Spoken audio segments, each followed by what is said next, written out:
Zone 3 Podcast. I am Robert. Yes, and I am Reggie. And today we are joined by... Matt Rederer. Yeah. Right. We're having you back, actually. You're a returning guest. Thank you for coming back. Oh, thanks for inviting me. This is actually the three-peat this time. It's a three-peat. Third episode. Yeah. Man, nice. I'm like spoiled. You guys are spoiling me. Well, you're spoiling us with that knowledge, man. You're like a F-list celebrity now. Yeah. Thank you, guys. Right? It has nothing to do with the Phoenix weather, right? Oh, no, nothing to do with that. Speaking of Phoenix, you're coming from where? Chicago. Yeah, where it's miserable, right? It's horrible. Yeah, we're getting a blizzard tomorrow. So. Oh, right. That Midwest storm or whatever that storm is going. Yeah. Are you sending like selfies poolside? All your friends back home? Yeah, we were on the sucks for you. Kettlebell Mountain and snapping pictures, sending it back, and not making fans. That's awesome, man. Taking cocktails up. Be careful. Yeah. It could be unsafe hiking up that. With, for sure. In vacation mode. In vacation mode is when I'm usually drunk. Gotcha. Only good to know. Only when I'm on vacation. All right. And when he means drunk, I don't it want to means put the wrong image on it. Yeah, exactly. Speaking of image, great segue. Yeah. Right. Brought to you by... Yeah, Matt's here joining us to discuss image optimization, protocol optimization, different tricks of the trade. Apparently, you've got a few. I've got a few. Share, and we're wanting to hear. So definitely. I think, too, really, one of the best things about being an MRI tech is that you kind of learn from other people, right? So you'll work with someone, you'd be like, oh, I didn't know you could do that. And then you work with someone else, and there's another trick to that, right? Yes. So you start adding these little tricks to your basket, and before you know it, for any situation, you're like, I got a trick for that, right? Yeah, and where does it start? So you brought up a good point. We learned from our peers. Right. But someone had to come up with the idea, right? And it comes from someone who knows MRI physics and knows what they're actually doing at the console. Right. Like when you're looking at case space, how are you acquiring that case space? When you're looking at all these parameters, what is actually happening on the back end? Because if you understand that, you can make your images look amazing. Our job, we're photographers, all right? We can sum it up as artists, all right? We are all artists. Yeah. Artistes, you know what I'm saying? Yes. When we sit down, we are taking pictures of the insides of our patients, right? We're responsible for the resolution. Right. We're responsible for the image contrast, how things actually look in our image. And we're given the tools of parameters, right? We got pulse sequences as well. Right. That's a different conversation.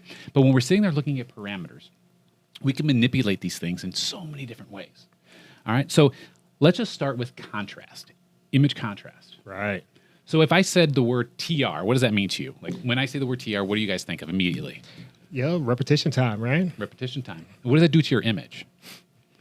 You don't hit this one? Well, different contrast weighting, right? So it's our T1 weighting, T2 weighting image, basically based on TR, right? Yeah, TR is specifically altering our T1 contrast. Right. So it controls the T1 contrast. But many people don't know is that T1 is actually controlling how much longitudinal magnetization we're allowing in our image. Right. The longer we wait, the more longitudinal magnetization we get, which means the longer I wait, the more signal I get in my image. Right. So I can increase my signal to noise slightly, inherently, by increasing my TR. Right. So that's a big one. But TR controls T1 contrast. So what does that mean? Well, TR is very touchy. We have the Goldilocks story. You get too short of a TR, we get a noisy image. You go too long, you lose T1 contrast.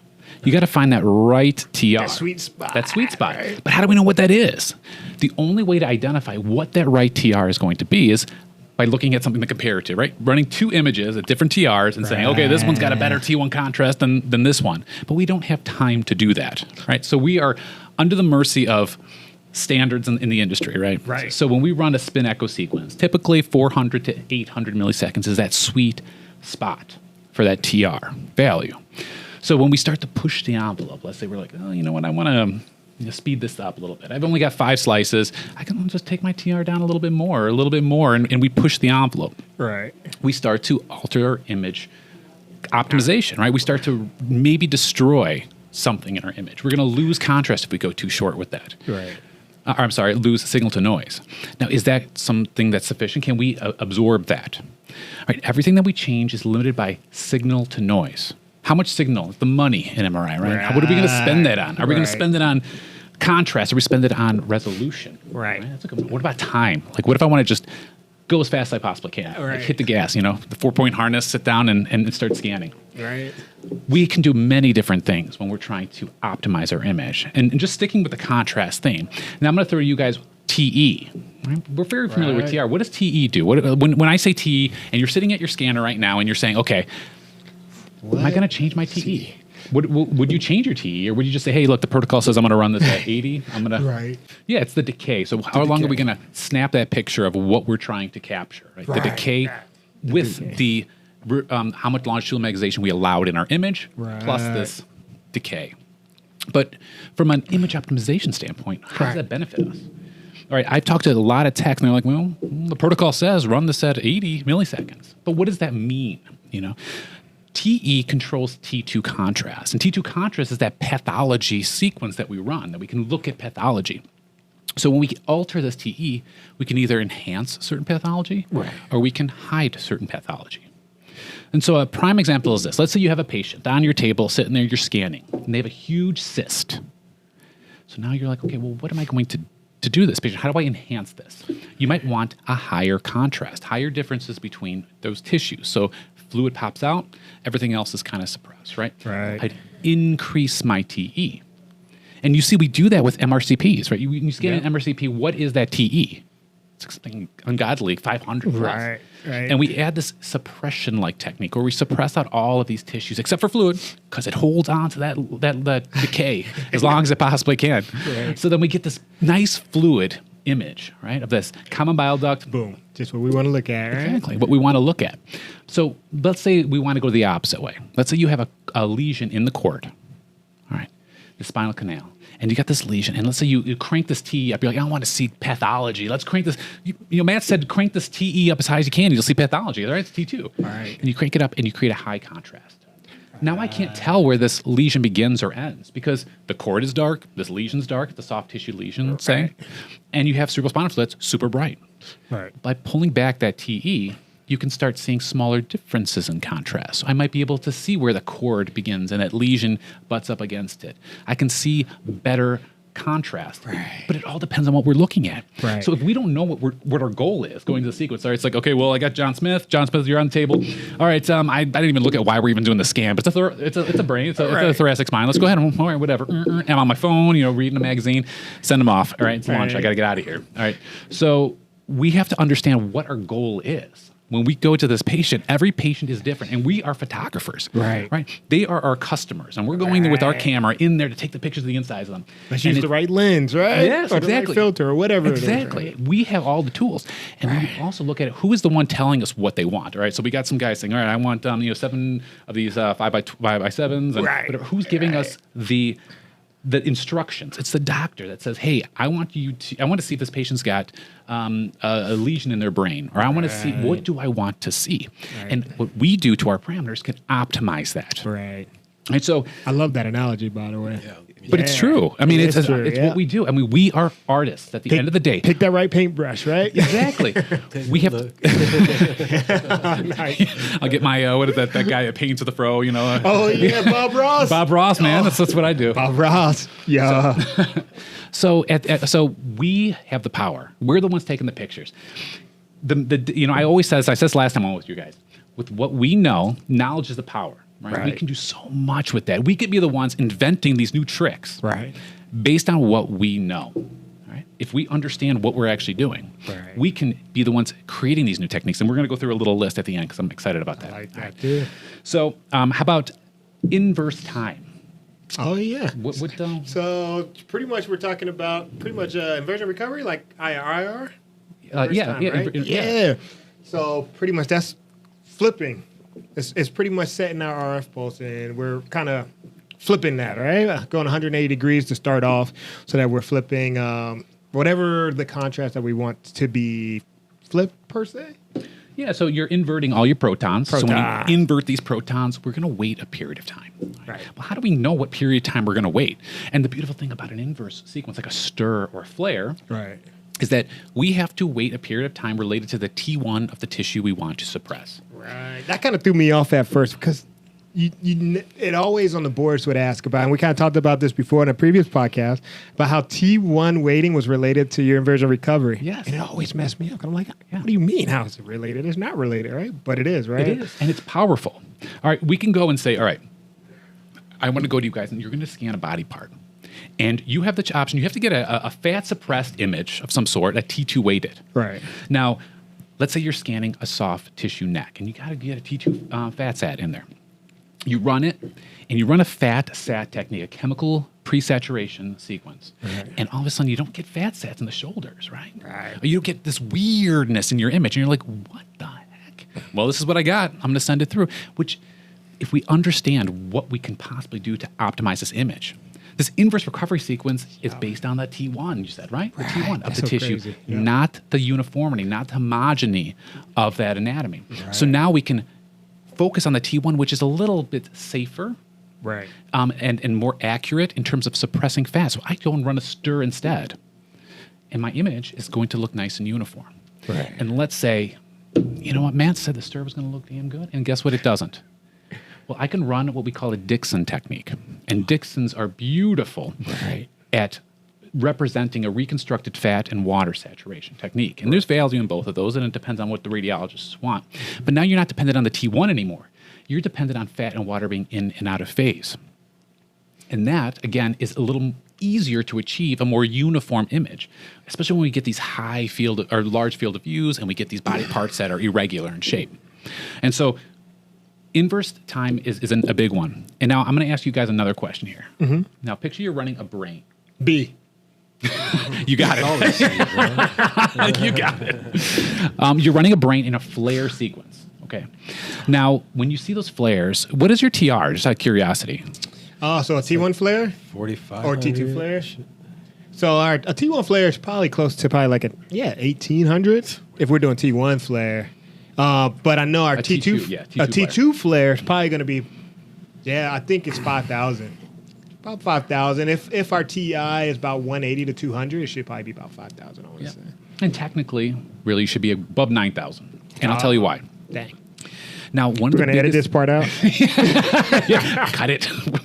So, one of the things that we need to understand is when we're running these flares is if we don't keep that TR long for the T2 flares, then we start to incorporate some T1 weighting. We start to actually hide these plaques, hide all these things. But it's so tempting to do that. I mean, you're looking at like my lowest, my minimum TR is like 3,000, let's say. Right. I got to run this at 9,000? Are you kidding me? Right. If I cut that down 3,000, man, I just took that sequence from 5 minutes down to 2 minutes. Yeah, you're right. And I've seen techs just want a shortcut. But if you really look at these images side by side, you're hiding pathology of what we're trying to identify. All right. So that's one of those things. We can't cut those corners. Right. Another one, too, is, stirs. We run a stir sequence, and they're typically going to be noisy. And it's all based on inverting the protons and allowing a short duration of time for them to recover. Right. So we have to, walking into one of these sequences, know that I'm going to have less signal, so I need to do something to ramp it up in a lot of situations. I love the word ramp it up. Yeah. Because it's kind of like, and I might be dating myself here, but it was this phase where you turn up for what? It was like ramp up for what? You know what I'm saying? So, it always just remind me of my education days back then, because that was the thing, Ramp up for what? Nice. I like that. Actually, that reminds me of a story. I'll just tell it. The very first staff meeting that I ever went to, the place that I worked at, that Reggie and I worked together. So the first time pretty much ever meeting Reggie, he was giving kind of a talk to the staff. And he had a PowerPoint presentation, and in it he wrote, "MIPPing ain't easy." I knew we were going to get along. That's awesome. I remember that. Oh, that's awesome. But I'm sorry, keep going. Yeah. Oh, no, that's fine. And the final one I wanted to just talk to you guys about in terms of contrast is flip angle. Oh, yeah. People are terrified to touch flip. Yes. I mean, flip angle's a big one. And for the most part, we can't alter a flip angle on a spin echo. We're 90 degrees, all right? Right. And people are like, well, wait a second, Matt. When I'm on my Siemens scanner, I can change my flip angle to 120, but you're changing your refocusing pulse. You're not changing your excitation pulse. I think that's what everyone kind of gets confused about. Yes. I'm glad you said it. Yeah. So off the bat, you can't change the excitation pulse of a spin echo sequence, but when we move into the gradient world, we can. Right. So where does flip angle fit in? What do we do? And in order to understand flip angle, we need to say, what is it controlling? And there's one answer. It's controlling your T1 contrast. So if you want to optimize your T1 contrast, you make it a longer flip angle. Right, for gradients, right? Yeah. But we're limited. Right. All right. We have something, a ratio between TR and T1 contrast. Tissues recover at a specific duration of time, right? I got fat, it's going to recover short. I got water, it's going to recover over a longer period of time. Right. So we are limited by the T1 of each tissue. So when we excite them, we have to make sure we get an image of enough signal. And that's why we start to shorten our flip angle when our TRs get shorter. We have to make sure we have enough signal in our image. But if we go too short, we're losing T1 contrast. Right. So finding balance is important, but the one trick that I want to leave you guys with is contrast media. Now, what does contrast do to the T1 of your tissue? Oh, so it lowers the relaxation time, right? Shortens it. Shortens it, yeah. So let's say a flip angle at 70 degrees gives you this perfect T1 contrast, pre-contrast. And now all of a sudden you're at post-contrast. Right. I inject contrast. Well, I just shortened all the T1 of that tissues that came within 3 angstroms of gadolinium. Right. So I can increase my flip angle now. I can capture more of that signal, and I can get a better image. Oh, that's nice. So if I do a post-contrast, let's say I'm doing an MRA of Right. the abdomen or an MRA of whatever, if I increase that flip angle post-contrast, I can get such a better image of capturing more of that signal in my image because we want more T1 contrast. Increasing the flip angle gives me more T1 contrast. So In your opinion, is there a cutoff like for a flip angle you wouldn't go below? it's very dependent on the type of gradient to use. I mean, we all know that there's so many different types of gradient sequences that we gradient can. thinking But if we're thinking like a conventional gradient echo, I don't like going below 45 if I can. But again, it's all dependent on your TR. You still have to produce an image with signal in it. If your TR is super, super, super short, you're going to get noise in your image. And so we alter our flip angle to capture more signal. So if we have this balance, this ratio of this TR to the T1 of our tissue, and that goes into Ernst angle and all that. But for the most part, if we just find this balance, let's say you run a sequence pre-contrast, all right, T1, and it looks noisy. Well, off the bat, you got an image, and you know what you can do to this image. I can say, well, this flip angle was too long. It was too noisy. Right. So I'll pull back on this flip angle a little bit. But I'm giving contrast, so I don't have to pull back that much, just a little bit. I see what you're saying. Because I was losing track. So it was pretty much, you're talking about the gradients. Gradient. Echo, yes. So you're going to really boost that T1 contrast if you keep that flip angle higher. Yes, but we're at this struggle with these TRs. The TRs limit how high we can go with this flip angle. Right. So finding balance is important. And Finding that the only way balance. we can learn this, and again, I'm an advocate of this. This is like the one thing that any one technologist can do to become awesome. Practice, practice, practice. Right. If you got We all want to be awesome, right? yeah. That's true. So if you're sitting there and you got, let's say you're doing a C-spine without contrast, and you got a 45-minute time slot, you're done in 20 minutes, and the patient's asleep, and you hear him snoring on the scanner. Run that extra sequence. Run that, if it's not going to hurt the patient, run that extra sequence and see what happens to that change that you made. Because those little changes will add up to knowledge. And then you'll be the one sharing, hey, well, guess what? If you bring your flip angle to whatever, it's going to look amazing. Right. And now you're the one teaching. So practice, practice, practice. like Never that. stop challenging yourself. Tweak one thing if you can. Right. Doesn't matter what it is. Just tweak one See thing what it does. and you're good. Dang. So let's look at scan time. Everyone wants to go fast, right? That's a big one. We got lunch. We got to get out of here for the day. Let's go fast. We got to ramp this up, Right. So what can we do to optimize that thing? And there's nothing worse than you're at the last 10 minutes of your shift. You want to get out, and the patient's kicking, and they're moving, adjusting, Right. Type in best possible. yeah, tried my best. Call the on-call tech. Yeah, exactly. So what do we do in those situations? Well, we got some tools, right? We've got, for those motion sequences, we've got the number of signal averages, right? Nexts, averages. We can increase that to get rid of some of that noise. Like that, Or, I'm sorry, some of the noise and some of the motion. Right. Okay. So increasing that up helps us average out some of that noise. Right. All right, but again, it's going to increase your scan time. Ouch. But if it prevents you from doing a repeat, then technically you're saving time because you can run a 1 minute sequence 3 times, or you can run one sequence for 2 minutes. A 1 minute sequence for three times, or one sequence for 2 minutes.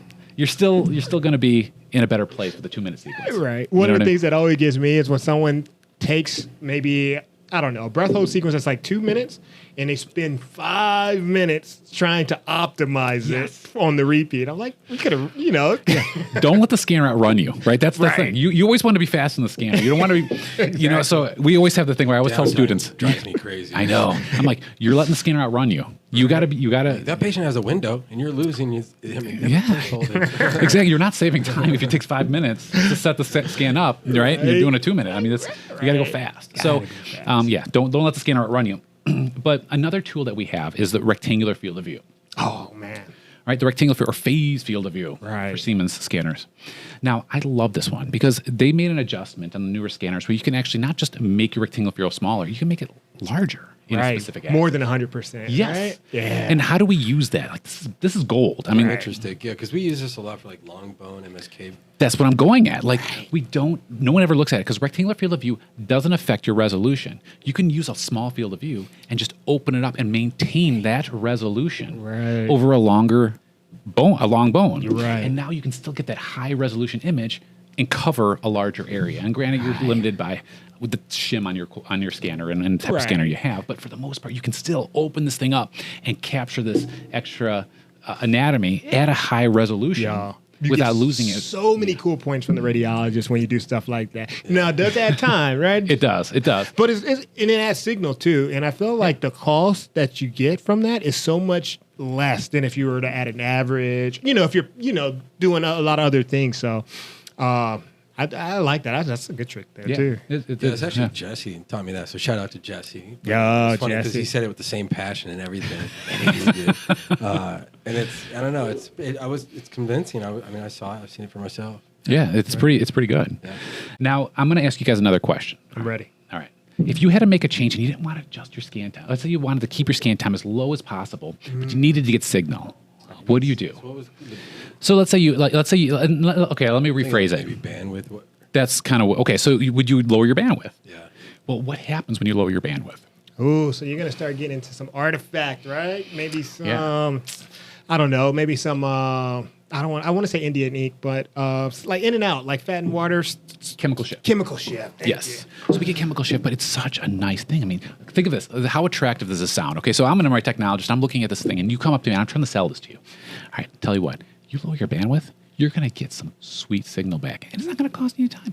And guess what? As an added bonus, I'm going to lower your SAR at the same time. Right. You're like, as an MRI technologist, you're sweating. Scratching me right back. Exactly. But the problem is... Hey. He's with me, all right? That's awesome.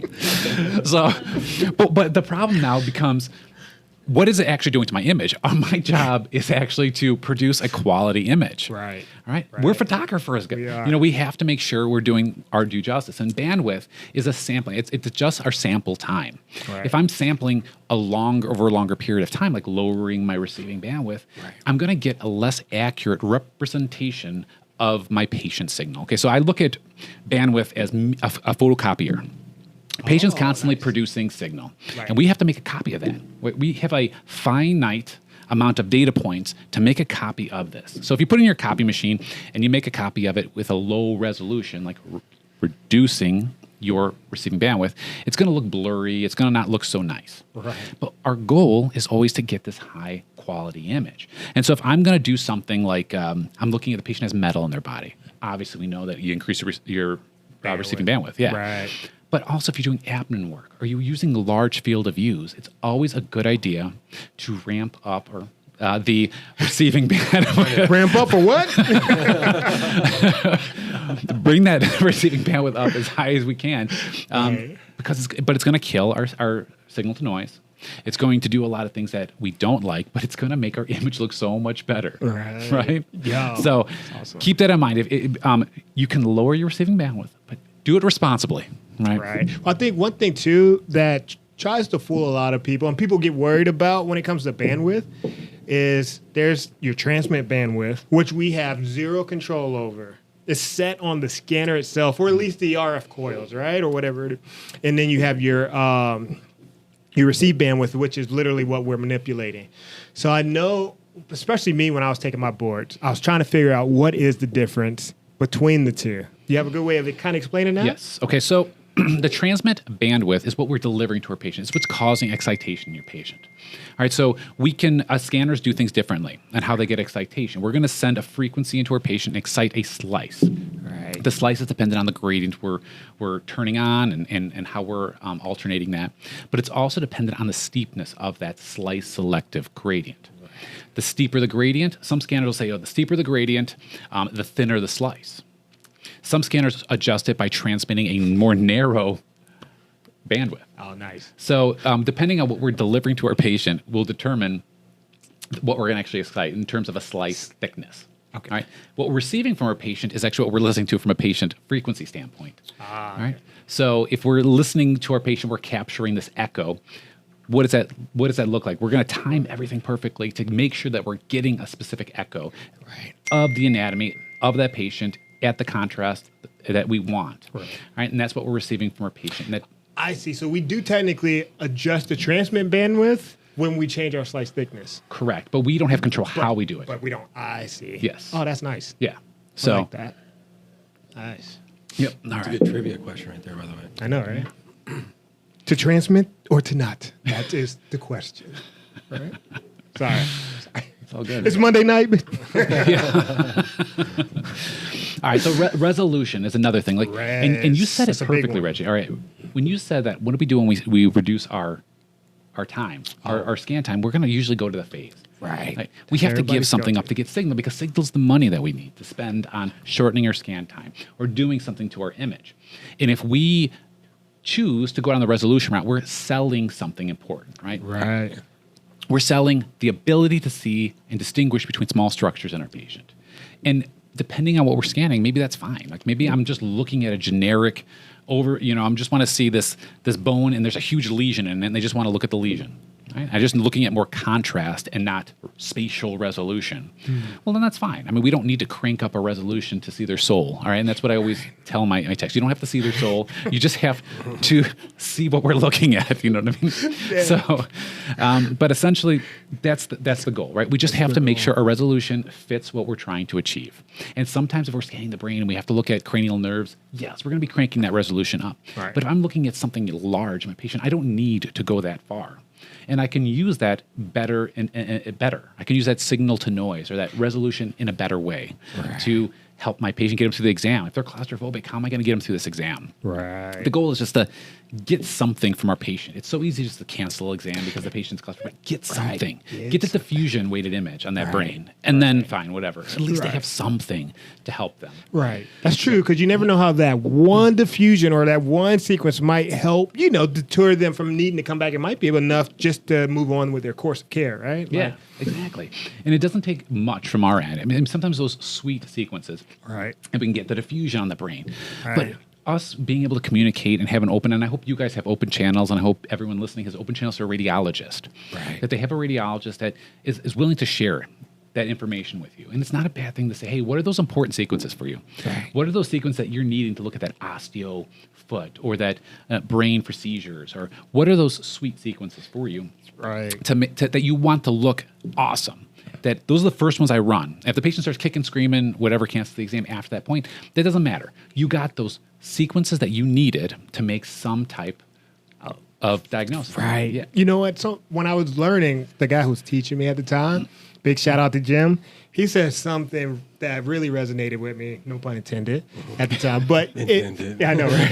He rehearsed that. I did. How's it coming across? Great? So he said that we're the right hand of the radiologist, right? If you can think and anticipate their needs, then you're always going to be a great technologist. Their needs are always going to change. Mm-hmm. The way the field is moving, things like that, it's never going to stay the same. There's always going to be a progression. So you have to kind of stay up on your education, things like that, to be able to anticipate, but you need to have that line of communication with your radiologist, because how can you think about what your ads need if you don't communicate with them, right? And I think it's nice when their needs are consistent too. Right, that's true. You go from one rad to the next and it's completely different, which makes things so much harder, right? For sure. Yeah. But you said it perfectly. I mean, we're constantly growing. There's no tech that's got all the answers. There's Right. techs that got a lot of answers. Right. So, but we're like, if they have I still all a lot the to answers, learn. then you probably shouldn't be listening to them. Yeah, if they're like, well, I got it You all. guys Then, all know that one guy. so, but we should be humble enough to say, okay, we're here to become better. There's no shame in trying to make an effort to grow. It's the text that I see is like, well, I don't need to go to that conference, or I don't need to listen to that awesome, Zone 3 podcast because I already know Love that adjective. You like it? I thought you would. No, but you always can learn something, even if it's just a little piece of information. A little shout. Bill Faulkner said this to me, and this has always resonated with me. Mm-hmm. He says, I go to all these conferences, and he's like, you know what? Even if I take away one small piece of information, it's still one piece of information I didn't know before. Oh, right. And so it allows you to grow. And granted, it might have took an hour to get that one small piece of information, but still, you've heard it explained in a different way. I tell all my students this. I say, look, I'm going to explain something to you in one way. And you might be like, this guy's crazy. I don't know what he's talking about. Right. But if someone else explains it to you, just going to someone else and having them explain it to you in a different way, it might be the biggest thing. You might, now it makes sense. Right. And then they connect the dots. Like our knowledge of MRI is like a puzzle. I mean, we're constantly putting this thing together.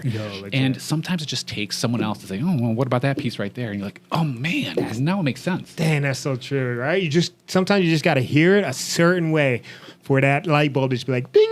Yes. And you're like, oh. Yeah, I've had so many of those moments. So many of those moments. Not as many as I would like, but we're getting there, especially since we started this podcast. Man, that light bulb just keeps blinking. So that's perfect.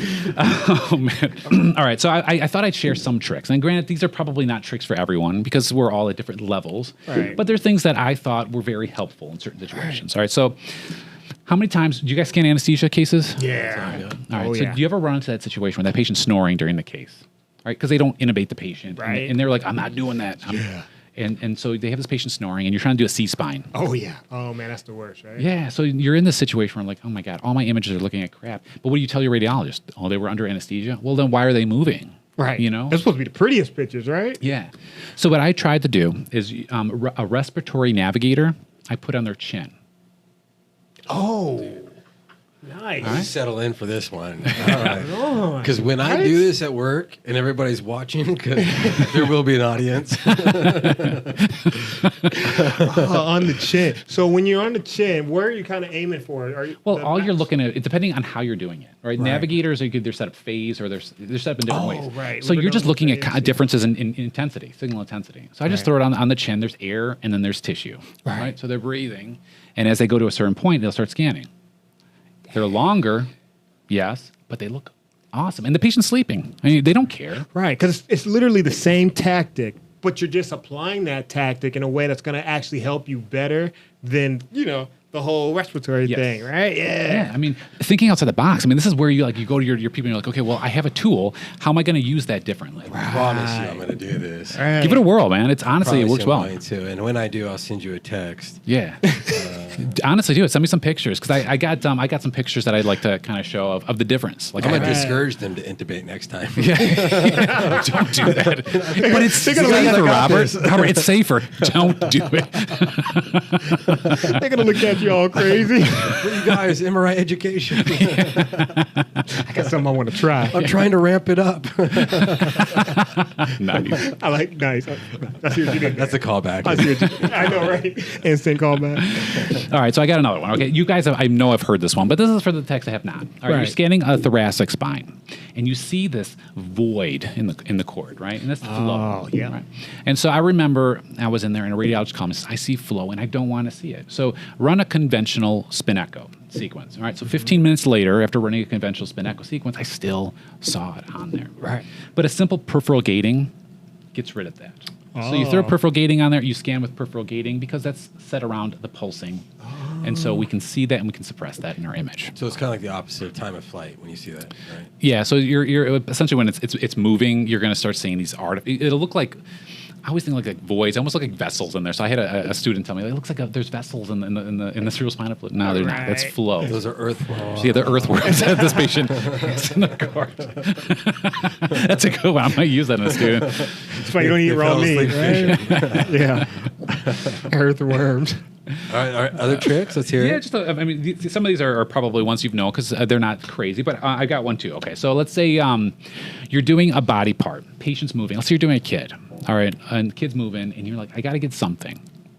So we typically turn to trying to alter our parameters, right, to go as fast as we can. Phase, we bring our phase encoding down, right? We do all those things, but let's say it's not enough. Right. All right, and this kid's still in there moving, and let's say they're not scared or not anything else, so they're just moving, all right? They're just fidgety. Hold on, real quick though. The reason why the phase works is because we're sampling less encoding points, right? Yes, you're collecting less echoes per case base. Yeah. All right. Nice. So, Sorry. No, it's good. So, what I like to do, and I don't necessarily do this for brain work because you're trying to go for resolution on this, but if you're not really focused on the resolution piece, do a single shot. All right, single shot sequences. They're good for the T2 component of it. All right. So, T2, contrast, single shot, set it up.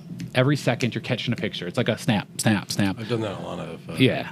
That is good. Like a tongue? Did you do that tongue the other day? On the kid? Not now, Oh, Reggie. sorry. I've done that a lot of like pediatric imaging, like brain imaging. Sure. Yeah. Yeah, I mean, that's kind of the place for it. So You put them in a papoose and do some single shots on them. yeah, you just go as fast as you can. Yeah. Snap those pictures. Nice. Another one. Papoose. All right, and okay, I this is wanted to use that word before this podcast. yes. We got Bucket list, Papoose. check. Papoose teas in his own 3 store. Check them out. So those claustrophobic patients. All right, now this is something that I've been using for 13 years. All right, and I know there's vendors out there that already came out with things like this, but essential oils for patients that are claustrophobic. Oh. This sounds so silly, and I was skeptical when I first did it, but it was my wife who kind of was all into essential oils, and I'm like, yeah, I'm gonna give this a shot, and it also works. And you love your wife, right? I do. I very much. So I didn't mean to laugh. It's not like she's in the room or anything. Exactly. And it works on your fellow employees too, because I had a guy I worked with. He was sometimes not. He was a little bit grumpy Is that sometimes. why it always smells like peppermint around me? but it was noticeable. Like as you get smiles from people, and people will make comments, so it helps with the employees as well. But I expected that there would be patients complaining of smells of like lavender or something like that, saying that I have my allergies. Right. But I've been doing this for 13 years, and not once have I had a complaint. Wow. Nice. And it's huge. Like for breast patients, we'll scan a breast patient, and I'll spray some lavender on or some lemongrass on a sheet and put it underneath the head coil, so the smell kind of comes up. That's nice because that position alone, I can look at the person in that position and it makes me claustrophobic. So that goes a long way because that is a tough spot to kind of be in for so long, right? Mm-hmm. The lavender is for them, right? Oh, you're right. I'm having a bad day. It's true. It's your special weapon, your tool. It's actually it's funny you mention that because we use that at our facility, and I used it just today on a patient. Yeah, it's we have such a lavender difference. and citrus, and we give them the option. And Do you have the sprays, or do you have the BBs? we've got just like a little sticker that goes on Bigger them. one, Yeah. yeah. It's from Beakley, One of isn't those it? air Yeah, I freshener, think so. car air fresheners, right? What is it? If you rip it at the bottom, it's men. If you rip it at the Oh, top, yeah, it's it's like max. Max. Yeah, it's pretty cool. Do you go Actually, min or it's max? clever. I always go Max.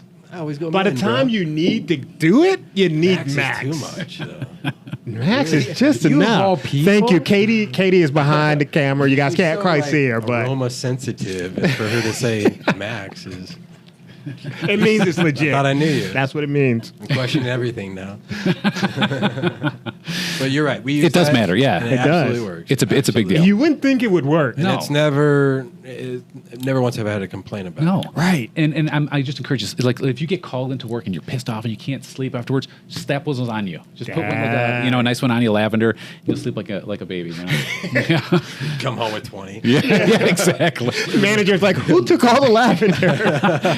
Your scrubs been will a stole long them all day. on you. So, Robert. I'm on call. Okay, I'm stressed out. That's a good one. Yeah. I like that. Um, Claustrophobic tricks are really good because it's about getting that patient through the test, man. That's one of our biggest jobs and still one of the hardest parts of our job because it's emotionally draining, you It know? is, yeah. When you have one of those patients, you want to get them through it. So, you're working with them and you can kind of absorb some of those emotions. And I think that's Well, nice. all right. Yeah. So I'm curious because we're on the topic of claustrophobia and tricks. Because I talk to patients all the time, and I tell them all the time, "Well, we've got some tricks of the trade, and we'll use them all on you." Sure. But what are are your your tricks of the tricks? trade for claustrophobia? We'll go over them. No, it's all good. Yeah, I mean, obviously the music, right? You try the music. Oh, piece yeah? of all, but sometimes the headset You know on what? it Let's makes role some play. All right, role let's play, do you it. and I me. like this. All right. I'm your patient. Let me get recumbent. Oh, Okay, that's gosh. perfect. We knew this was going to happen. He's been waiting for this all day. I don't know. I've done this once before. Okay, And all right. I squeezed the ball, and Now, I don't know. I'm we really have music. nervous right now. We have music for you. Is there a radio station I to know, listen but to? it's hard to hear it, and Fair enough. Fair enough. We'll give you some earplugs. How about a blindfold? I don't know. I haven't done that. Would that work? We can. Yes. Why don't we give that a shot? Why don't we give that a Okay, shot? we can try that. And now, let's say you don't like the blindfold. Let's say you're like, you know what, this is not working for me. Okay. I like the C. Robert is the curious Are you going to type. be in here with me? Yeah. Yes, I'm going to be climbing in there with you. No, what I like to do, and I've done this once, and it worked. For the patients that refuse this blindfold, I taped a piece of paper to the top of the coil, and when the fan blows in there, it kind of moves a little bit. I told them to look at the paper. Oh. So they look at the paper, and they're so fixated on the paper, and I say, just look at it. Or you can even write something on it Right. and have it in there and say, hey, try to read this. And they're trying to read that and look at it. They're more focused on that than the actual scan itself. Pretty good. Funny. That is pretty Because good. can I tell you a couple things? I actually wrote a paragraph, and I titled it Research paper? Why is it so loud, and how do we get the pictures? And it was just a paragraph in layman's terms of the physics and Very the nice. reason for the loud noises. And people would say all the time, no, this is typically for like lower extremity stuff. Sure. Because they would be out of the bore the whole time. They would be like, why is it going to be so? I'd be like, it's interesting. You should ask that question because you're going to be staring at the answer for the next 25 minutes. I would do that. Yeah, exactly. But then I That's also pretty do good. trivia. People who work with me know that I do trivia. That's awesome. For That's example, good. you're my patient, right? How many baseball, or what are the only 2 baseball teams that don't end with an S? You've got the That next don't? 20. You've got the next 25 minutes to think about it. Yeah, that's Nice. good. That is good. That's good. That is works. good. I like that. That works. And when you think about it, I mean, we've all heard of these names. The hint I give is when you think of one, you will think of the other. So before the end of this podcast, you're going to tell me what the answer is, and go. I'm out of here. No, but for claustrophobia, honestly though, with claustrophobia, in my opinion, and actually it was one of the questions on the X-ray registry that I took, which is what is the best way to alleviate patients of anxiety? And the answer was to explain to them in detail the exam, so they know what to expect. And so I'm very realistic in the expectations with patients. I don't sugarcoat it. No. And I don't try to scare them either. Right. But I want them to know what they're about to experience. And so when things do happen, loud noises and whatnot, like for example, I say it's loud. You'll be surprised by how loud it is. But it's not going to hurt you. And we're going to give you earplugs and you can listen to music and you're the DJ. Yeah. So whatever Right. music you like. Exactly. Oh, I don't know. Do you have Hall & Oates? Actually, Yes, we do. absolutely. He was just here. I've got them on the 1s and 2s right now. Yeah. Just mixing them up.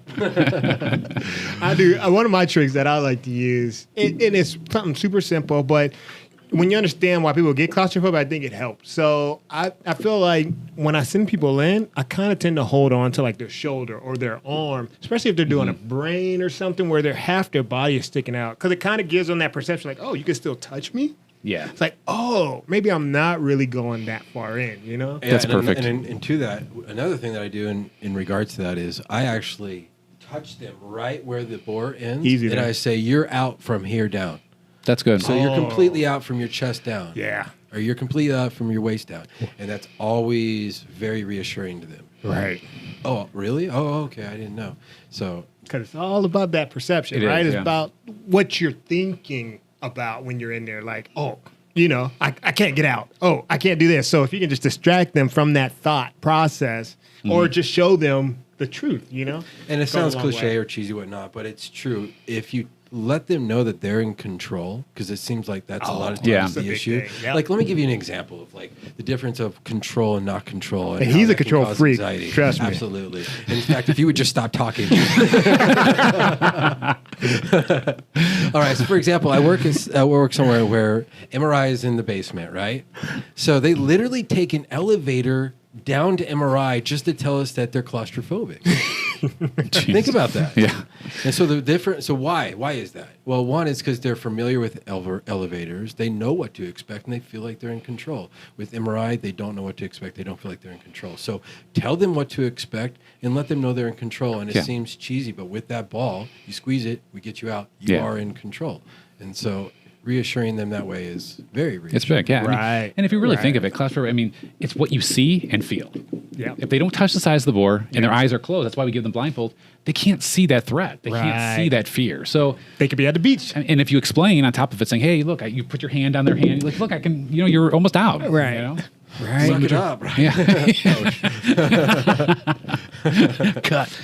He's not with me. We'll do a voiceover on it. You're doing great. Suck it up for what? No, that doesn't work. No. Reggie, We're gonna cut that. We'll cut that. Clear those things with me first. Not trying to get canceled.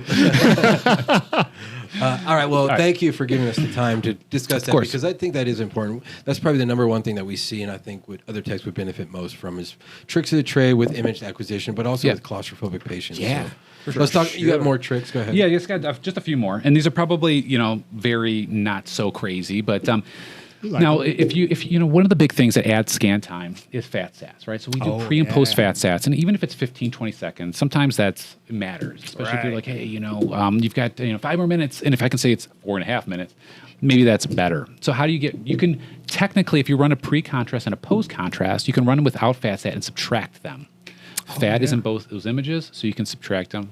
Obviously, you're subtracting anything that's redundant in those two images. So the radiologist you want to check with your radiologist. But technically, we do that sometimes for breast imaging. Right? We don't run fat sats when we run these dynamic post images, and we just do subs.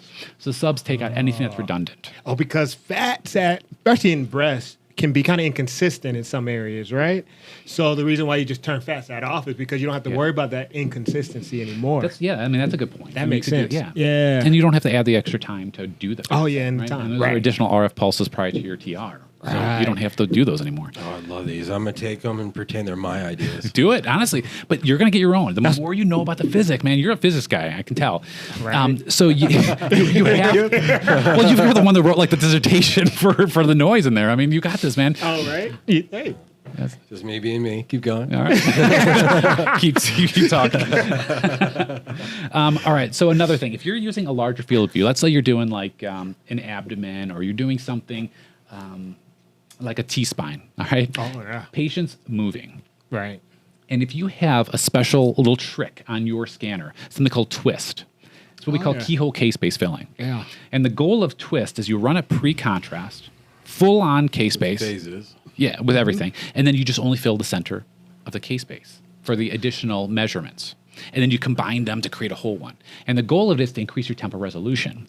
Right. So your first one is 20 seconds. Oh man, right? 20 seconds. But then every additional one might be only 4 seconds to acquire that data. And you're only acquiring the center of the case base. So if you're doing some type of post-contrast imaging, it's always nice to do that trick, because now you can get a bunch of different measurements. And if one of them, they're not moving, right? You acquire that data as long as you got a good pre-contrast, right? Right. All your other ones, you can pick the one that looks the best. All right. And then the final one. All right. So I've had technologists call me and say, hey, Matt, my radiologist wants 2 millimeter slices to these long bones. Oh, all right. 2 millimeter. What are we going to do? And it's a long Certainly bone? not doing axials. Yeah. Am I right? But exactly. I quit. No, but the 2 millimeter slices are like, how do I do this? They want axials. Right. But if you run it as a 3D, run the entire lower leg as a 3D, and then reconstruct those axials. Nice. And you can reconstruct them as long as you have the opportunity, as long as you're isotropic and you're... And that's FDA, it's still going to be... Right. Yeah, I mean, if that's what they're looking for, I mean, you tell me a patient that's going to hold still for 15 minutes on a table while you acquire 2 millimeter slice. That's really axials. actually smart too. Yeah, because scan it- especially with the newer scanners, you have 3Ds for almost every type of pulse sequence. And even if you did a lower and upper 3D, Well, first of all, I got Katie over here. She's one of our new additions. Katie, if you guys say something, go ahead. No, I'm good. Katie, come on. Engage, She's Katie. Saying things, and then I'm like, She's a 3D extraordinaire. Katie's one of our new additions, and she's an MRI tech, and she's who I aspire to be. So, Yeah. Katie, go. Me too. I inspired to be Katie. I was just thinking, what's really the time trade-off of doing a 2 millimeter millimeter slices versus a 3D because that's going to take forever. Well, if your too. field of view is big, then you can go ahead and all you have to do is have an isotropic slice. Towards the mic. Oh, sorry. So if you're 1 millimeter slices, if you're 1 millimeter in-plane resolution, your slices can be 1 millimeter. So you can reconstruct 1 millimeter MPRs to the entire leg. So it's all based on your field of view. Right. And again, that kind of goes down to the spatial resolution when we do Hey, it. this is what we're here for, Katie. Turn up. So it's all about Love your this your stuff. in-plane resolution. So if you can get the in-plane resolution to something reasonable as a 3D, you can save a lot of time doing that. And scan it as a coronal. Scan it as a coronal 3D. You know. And the rata probably freak out too. They'd be like, "What he is did this? it, yeah. This is the new protocol. Yeah. Whatever this is, Yeah. this is it." He did that definitely in ramped 3 it minutes. up. Yeah. We're ramping up. All right. So those are my tricks. Those are- Nice, man. Give him one of yours. Tips and tricks. You know, I leave my tricks at home. Trying to think of. Oh, at work? Oh God, I can't go home now. Do you have any tricks for diffusing imaging with braces? For braces, okay, so some sites actually make them remove the braces, right? So they have to Right. reschedule and Especially have if them it's removed. pre-surgical or something. Yes, which to me is it depends. Honestly, there would be a place for it depending if it's pre-surgical or what the reasons for. Right. If we're doing generic, I've got headaches, or something. Again, it's not my call. I'm a tech. I do what I'm told. I'm the photographer. Right.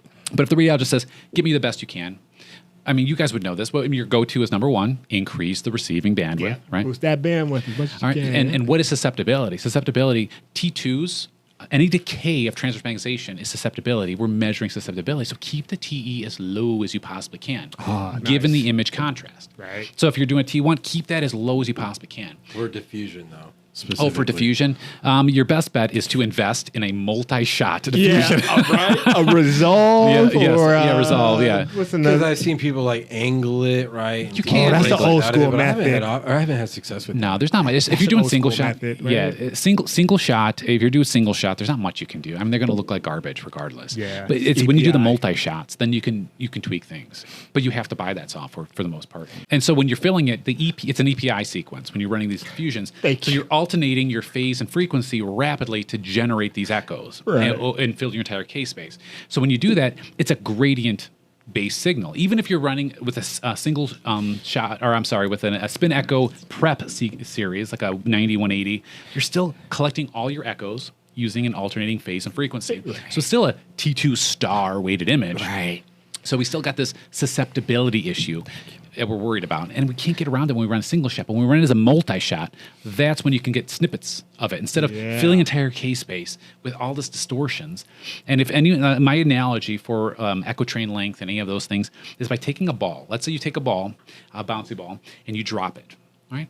Well, if I drop it, it's like me exciting a patient, turning the RF coil off, and I'm getting decay, all right? So if it hits the table, it's like a 180 pulse. Oh, so bounce back legit. up. I get Yeah. rephasing. But it never goes back to the same height, right? I never get the same Right. quality. So it falls back down. Hits the table, another 180. A little less. A little less, and a little less, and a little less. And if we let our echo train length or these single shots get out of control, the less quality of these echoes we're going to actually get. So if we keep it in snippets of high quality, we can fill and get a better image. That's why keeping your echo train length down That's lower, what I was trying to say. right keep your there. echo train length lower, our images are less blurry. They're less horrible. I mean, they're Exactly. just sharper. So, Right. I concur. Matt, thank you, bro. see, I got you. I You got know you. what I'm saying? Well, in regards to like reformatting 3D images, one thing that I've seen in clinical use is like reformatting a 3D knee to reconstruct an ACL image out of Yes. that.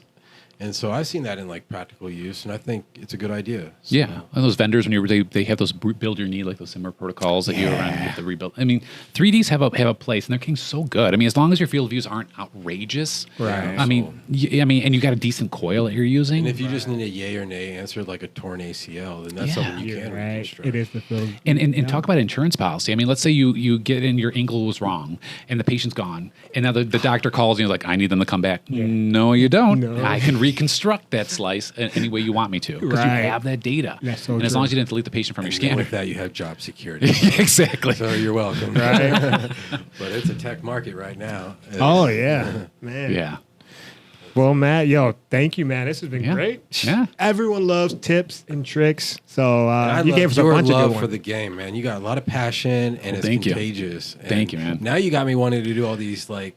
You should, man. fun And you got experiments. Showing you off. got to tell me if this work or if, Yeah, if you you come know, up with anything, sure. share your Well, knowledge with me. we're lucky enough to work at a facility that gives you like Time. adequate, like sufficient time slots. That's awesome. And so Yeah. we've got time to play sometimes with compliant patients, and Right. so it's fun to think about what we're gonna do with that. And I'll text you. Yeah, text Right? me. Like, let me know if this is working. If you come up with any, you're like, you know what? I just got inspired. Like, you're taking a walk or something like that. I'm You're like, already I got something. inspired. Look at that. And so send me I all want to your do that ideas too. trigger trick for sure. Ooh, I'm gonna do that for sure. See? That I want to do that your twist or tricks or whatever we're calling Yeah. it, and Yeah. whoever you work for. But there's definitely some tricks for that. I'd love to. Thank you for that, Yeah. Matt. Yeah, Appreciate no it. problem. No problem. He flew all the way into town for us. Not for his anniversary. No, or not at all. anything. Not at all. It's just for you guys. It's for us, right? But we appreciate that. So Yeah. thank you. And you have a safe flight home and all that. And Appreciate it. Thank you guys so much for having All me. right. I guess, are we missing anything, Reggie? No, man. I mean, Zone 3 Podcast. We are out. Zone 3 Podcast, make sure to subscribe. Say hi to Katie next time if you ever see her in public. Ages, big shout out to the sponsor. Yeah, thank you. Tech Gate guys, they're amazing. Check their website out, be in the link below. This is when we play the outro song and we stand up and shake hands in front of you. Put it in there, Robert. Yeah.